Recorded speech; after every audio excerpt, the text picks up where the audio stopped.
welcome to another episode of Literary Gladiators, the show where we discuss and debate literature in all of its forms. If it's written work, it's game. Let's meet the panel. Andrew. I'm Tori. I'm Charlie. And I'm Josh. And today we're going to be revisiting an author that we have not gone over since Season 2. Wow. In Season 2, we went over The Mark on the Wall by Virginia Woolf. It got a really good response, and it is, as we are filming this, our 5th most viewed video on our channel. The only ones that have more are our discussions of Araby, Daddy, and We're 7, and Ari's lyrical analysis of Eleanor Rigby. We're going to be going over Kew Gardens, which is another short work of hers that was released in a collection of hers called A Haunted House. This collection was released after her death in 1941. It was originally published privately in 1919 in a version called Monday or Tuesday. And that's the version that I actually read. I went on Project Gutenberg and read Kew Gardens from that. It has the entire book Monday or Tuesday on there, so I was able to find it there. Sorry, it was published in 1921, Monday or Tuesday. My apologies. But That's yeah, that's the version that I found. And Mark on the Wall is part of her original version of in Monday or Tuesday, so I read that story in there. There's a lot of good stuff in that one. I'm going to have to check out either that or, actually, I will check out Monday or Tuesday. That's the Monday name or of the Tuesday book. and A Haunted House. So, they're different collections of hers. I think Monday or Tuesday is the first one. 1944, A Haunted House. So I think that one has different stories. Monday or Tuesday is the one that, like I said, I had, and it has a couple of different other stories in there. Very interesting. And I really liked this one. This one was super, super fun. It was a very interesting. It has before I start off. Kew Gardens, the title it's the name of the Royal Botanical Gardens that are there. Have any of y'all been to a botanical garden before? Not Kew, but yeah. Well, anyone. Sure. Because there's one that's relatively close to us. It's in Kennett Square. It's called Longwood Gardens. Oh, sure. It's created by the DuPont family. And if you've ever been to a botanical garden, you can tell it's about as close to a dreamscape as you can possibly get to. If it's one that's like beautiful and manicured is the way that I'm guessing this one is. So the juxtaposition of people languidly walking through and all of the life there is something that you can imagine relatively easily. I have so much to talk about imagery and the way that she uses the imagery. And one of my favorite things in the book was the fact that, in the short story, she explains people as having insect-like actions that are, like butterflies floating or like a dragonfly darting around with indecision, but then the bugs, so the snail and a bug and the birds and all the non-human things have definitive thought processes. They need to get somewhere. They're processing the world around them, and I like just the very little tiny details like that throughout the entire story. So, what group? Because there's 4 different groups that are kind of presented in here. Which did you think? What kind of caught your attention in this story? Are you talking about? I have 8 areas of concentration. I have the flower bed itself. Yeah. Because she does make detail to that in its colors and its work toward giving them the environment to bounce off on. Yeah. You have Simon and his wife Eleanor and the two children, and how Simon is very much he thinks about the past and his former girlfriend Lily. Love interest, yeah. Yeah. You have the snail, who we see twice. Snail's cool. The snail is probably the most has probably the most logical instinct, and what I thought was brilliant is that she has them all. She speaks of them as if they are all on the same ground, and that there's no human superiority. There's nothing elevated. Everything is Everything is viewed equal. Yeah. But you have the 2 men, an older and a younger man. The younger man's name is William. 2 women, a ponderous one and a heavy one. I'm not sure if they're Two referring to. elderly women, yeah. You have the elderly, and then you Yes, have the young man yes. and young woman, and that's pretty much Yeah, that's that- everybody. Yeah, that is everybody. That's the Yeah. gang's all here now, Yeah. But I thought it was just amazing how all of them have a story, and how while we feel that the humans would have the most logical, they have the most logical explanations. It's the snail that we talk about as a figure looking to get from one point to another, probably by means of survival. There's no But it's reason. given such a, like, there's such a complexity to that. It's the simplistic, like, I'm at point A, I want to get to point B. But the way that she describes the snail in this is just, she considering the leaf that he needs to go under, and should he go around, and like calculating the best way around it, and just giving that subtle explanation to the snail and what it's doing is Gotcha. so much more fun. And I love the way that she describes Kind of, everything. to me, it sounds like, and I didn't read this. I listened to it on the what was it, audio. It's going to be interesting to listen to this. And it There's was so much description. Really well put, well done, well put together. Very detailed. Almost, I'd see it as it's like a science experiment gone perfect. Interesting. That's an interesting way. It is. And she's observing her creation. This is like maybe like this is my take on it. To have what you will. She's made this beautiful science project, and it's actually something she wants to share with all of us. You know, it's not just for the class and the teacher who's going like this. No, she wants to share all of this. Like this is like something she made, or something that's been made already, and she's maybe the first to discover it. Yeah. And it's has to kinda say, like a like, you terrarium. guys got to go to this place. Yeah, that's a good. Yeah. The terrarium is a very good explanation. It's And a just- self-contained like event. It's one July afternoon. Yeah. When, The fact that she uses a snail again, if you've read The Mark on the Wall, Mhm. is interesting. Something about her and snails. Perhaps it is the just the components of the snail and the what fact it represents. that what it it's Yeah. how it really approaches things thoroughly because it's slow in its nature, and how it is just this just how the snail it's just just that idea that it is It's just doing it. It's there, It's yeah. doing what it's. how it is a bit of Exactly. it's that slow-mo that we have for something going on But what's it really doing? in a basic matter. It acts as like kind of almost not the narrator here, but in a way, in a sense, it is the narrator because you linger on it and at a snail's pace, you know. Yeah, right. You Yeah. follow through. I don't know about I thought my first impression was the garden itself, Sorry. the narrator.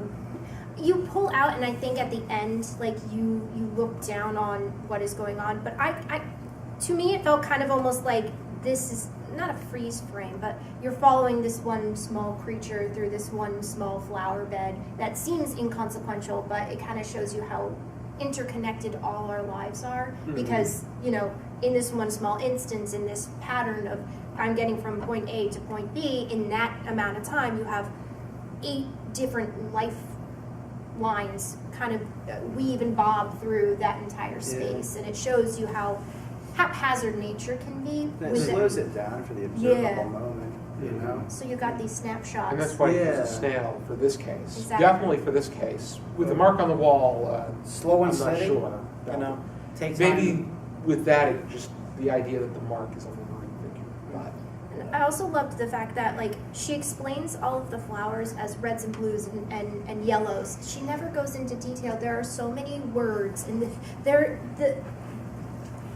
the amount of words we have to explain the colors of flowers, you can create a dictionary out of that.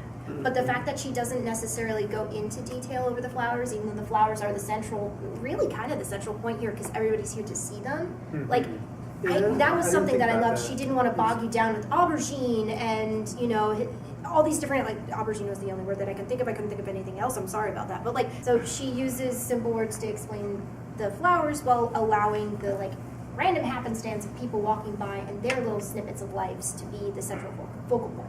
So that's something that I really, really liked. Perhaps it's a commentary on the people as well. They're coming to see this garden, but yet they're more focused on themselves. Exactly. Yeah, that's exactly what perfect. Thank you for articulating that. Yeah. And even the snail is not really looking at the snail's looking to survive, get from one point to another. It's not looking at the makeup of Exactly. Yeah. But that last line, the petals of myriads of flowers flashed their colors into the air. It really, at the very end, it brings the Did she get area an of Oscar concentration back to or them. like a, you know, like give this.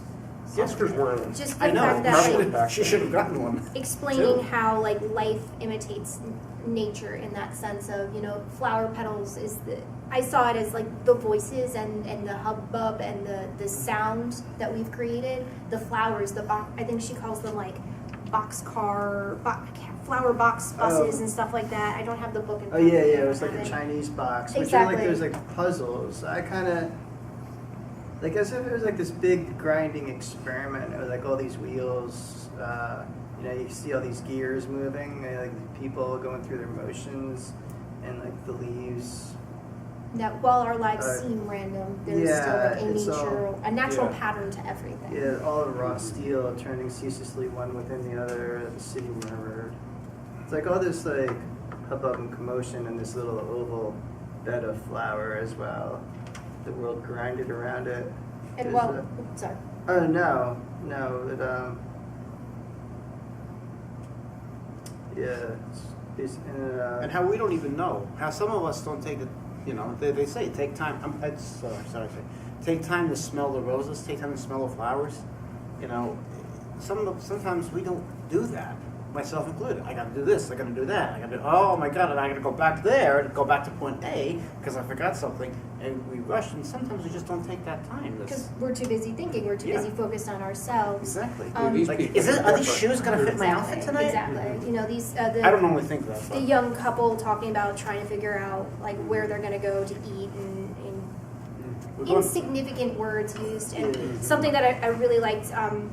Like I said, simplistic words to describe the nature, but the people and their actions, nature is used to describe them. So like short wings for heavy bodies. We're harkened back to the insects and the natural life that lives in there, which I absolutely loved. So, and another thing, ghosts are brought up and the afterlife. So you had the bustling life, and then somebody starts talking about, I think, a device to talk to. The random the two men have like a random conversation, and it talks about like death and war, and it's very weird, and I absolutely love how it's like out of nowhere, like you don't even know what he's really talking about. I think that was William. William Yeah. was awesome because like you didn't know if like he was mad or just like an eccentric, and he'd be like talking about it, and then like the other guy, you know, if he was his brother or just like a caretaker, he just like he like pointed it in this other direction because he was starting to like get excited about some other people he was seeing, so he took his attention from him, and then like.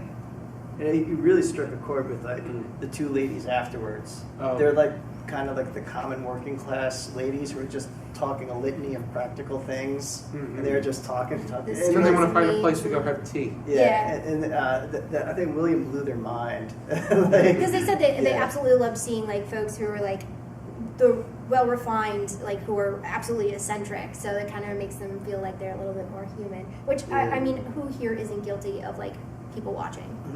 Who here is not like we've all people watched in public event like That helps writers out. oh god yeah so it's just it My doctor watches me eat Legos when I was little. that's It's fascinating. Already. And then the But kids were great too because they were like excited because you know they thought maybe like they'd be doing like adult things like how does one have tea? Where does one have tea? What is like, tea? They didn't really know. They didn't really have the words to talk about too, and they didn't know what to say. It's Yeah. like who cares if they're gonna like hike the price and like You're talking about the young man and the young yeah, Yeah, the young they're couple. trying to find things to talk about. Mhm. I thought that was pretty cool. That was Yeah. cute. Why don't they talk about sports or something even more I important? miss parasol days. You know. Mhm. Their favorite bands. Alrighty then, does anybody have any final concluding thoughts?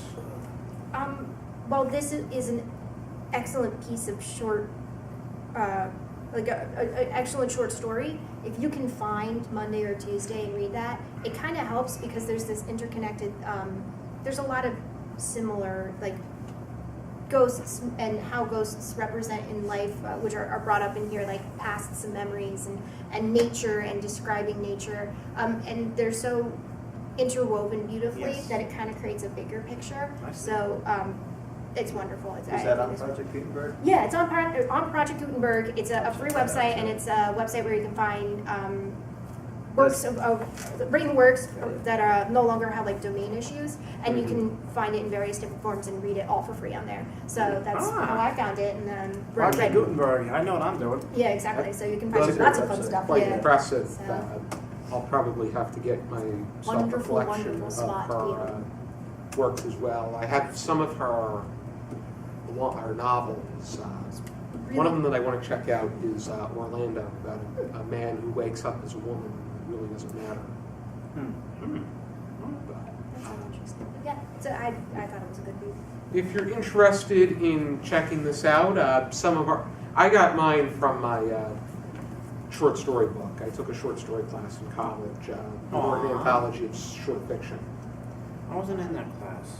No, I was in I dance think committee. I think 40% of our classes were canceled Yeah. between the instructor's I don't even- habit of canceling I don't go classes there, and yeah. Hurricane Sandy, Yeah. or Superstorm Sandy to be specific. Yeah.